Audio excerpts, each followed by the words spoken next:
congrats to St. John's. I thought Coach Patino had his guys ready to go. I thought the start of the game they really played with force early, and our guys settled in, over the course of the rest of the half. Obviously, St. John's foul trouble helped us because we weren't playing against Zuby and Hopkins for the majority of the half. Second half was a different story. Those guys were dominant. There's a reason Zuby is the preseason player of the year. I think that's exactly what he is. For us, I thought there was a lot of guys on the team that did good things at different parts of the game. We just didn't have that enough and consistently enough. A couple components of the game that really hurt us and gave St. John's an edge. Our turnovers, 19 turnovers, which normally were very, very good taking care of the ball, but they were just able to impose their will against us on too many plays, whether it was the press, trying to fight the ball in bounds, or some of the stuff where they were denying passes, and then rebounding. I thought at halftime we were in pretty good position rebounding-wise, but the second half was a different story. Zuby was a load down there. Other guys on the team scrapped out loose ball rebounds, and then they were able to make us pay when they got second and third options. Just without BG, Cade got in foul trouble. How hard was it to match up with their front court? You guys were going small ball for long stretches there. Yeah, it was going to be tough. Zuby's a tough matchup regardless, and they all play hard. We decided to kind of go small for a lot of the game, just because they have an imposing front court, but they do play four perimeter guys. Hopkins is strong and aggressive, but he's a perimeter player. He's like a small forward that's really strong and aggressive.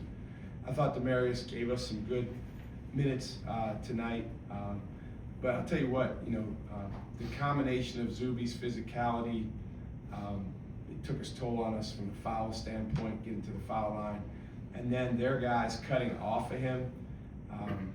Sellers was terrific. He's one of the best cutters I've seen in quite a while, the way that he cut and moved. I don't know how many times he dribbled tonight, but it wasn't a lot. He got most of his baskets from cutting and ball movement, and those guys finding him off of screens and off of cuts. The pressure leading to the turnovers, was it just like speeding up the decision making, or what do you think caused? Well, I think the ones that were the most disappointing were the ones on inbounds passes, and we typically do a really good job with that. But we had some young guys out there that even though we worked on it, I think the physicality might have got them on their heels a little bit, and then there was some plays where we didn't have anyone to throw the ball into, and you can only call timeout so many times. We got to get better at cutting with violence, meeting the ball, which again normally our guys are pretty good at, but St. John's deserves a lot of credit for that. Coach Smart, I wanted to hear your thoughts on the St. John's forward play, and what is the challenge coming against game planning for a room like that? You said their forward play? Yeah, their forward play. Well, Zuby, I remember him in high school. He was in high school. I was still coaching in Texas, and he's always had like an energy about him. And now he's a grown man. It's really impressive the development that's occurred with him here under Coach Patino and his staff. So he's just always going to have the highest motor on the floor. Period. I don't know if there'll be a game this year where someone else has a better motor than him. Our guys try to match and exceed that, but we were unsuccessful in that. Hopkins is a guy that, 3 years ago when he was at Providence, he had 29 points and 22 rebounds against us in a game, so that's what he's capable of. And he went through the injury and he's made his way back, and it's good to see him moving really, really well, because I know he went through a lot. But they have guys that come off the bench that play with force, that play their role, and then they go to the glass. And again, I thought the first half we did a nice job. Anytime you can hold St. John's to 4 offensive rebounds in a half, I feel pretty good about that. But then the second half was a different story. Coach, so Coach Patino talked a lot about, he gave you praise for the fact of the way you prepared this team for tonight. And coming off the game against Villanova and just how, you took them to the wire. You came out with a lot of physicality tonight. Tell us a little bit about how you prepared your players, what you were expecting for tonight. Well, we have high character guys. I mean, they care, they want to win, they prepare the right way, and we knew that playing against St. John's, you better match their force with your own force. Otherwise, it's going to be really, really tough. And we had a lot of plays in the first half, early in the second half, where we did exactly that. We did not do a good job sustaining that, and there was a stretch there. There was a run in the second half where they were able to extend the lead significantly. We did not play with enough force. So for us, it's understanding it's a 40-minute game, and especially when you go on the road, there cannot be a lull in your physicality, your aggressiveness, and most importantly, your connection as a team to go accomplish something very, very specific in the moment, like getting a stop against a really good team. And that's an area for us to continue to grow. I choose to believe we've got guys on our team that can do that and can get really, really good at that, but we clearly got a ways to go. You talked about getting easy buckets for Chase in transition. He had those today. What did you see out of him today? Well, I thought he played with a lot more aggressiveness in the first half, and that got him going, and then he continued to attack in the second half. It was nice to see him get in the paint a lot more. So offensively, this was a real step in the right direction. Kind of looked more like the Chase earlier in the year.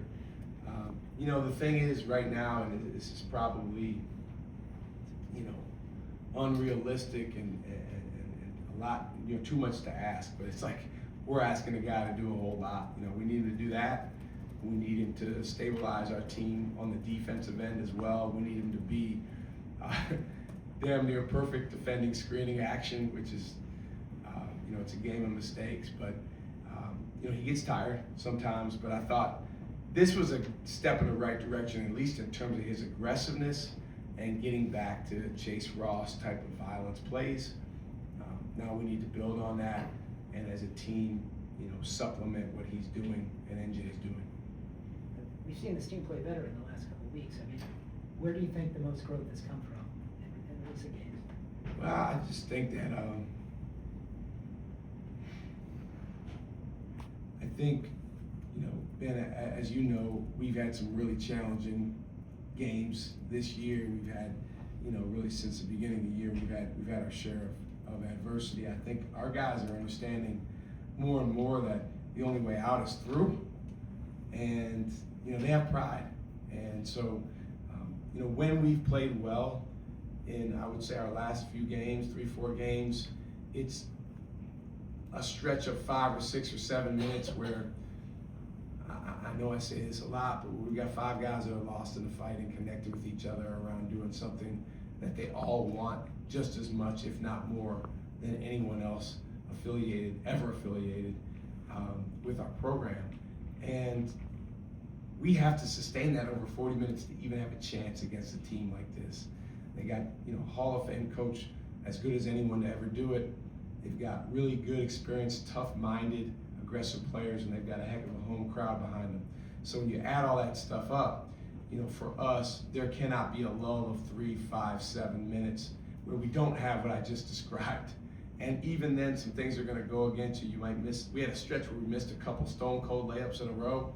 Man, you got to be so stubbornly defiant to any type of woe is me mindset that's trying to creep in, because once that does, you got no chance. You good? Thank you guys. Thanks, Coach.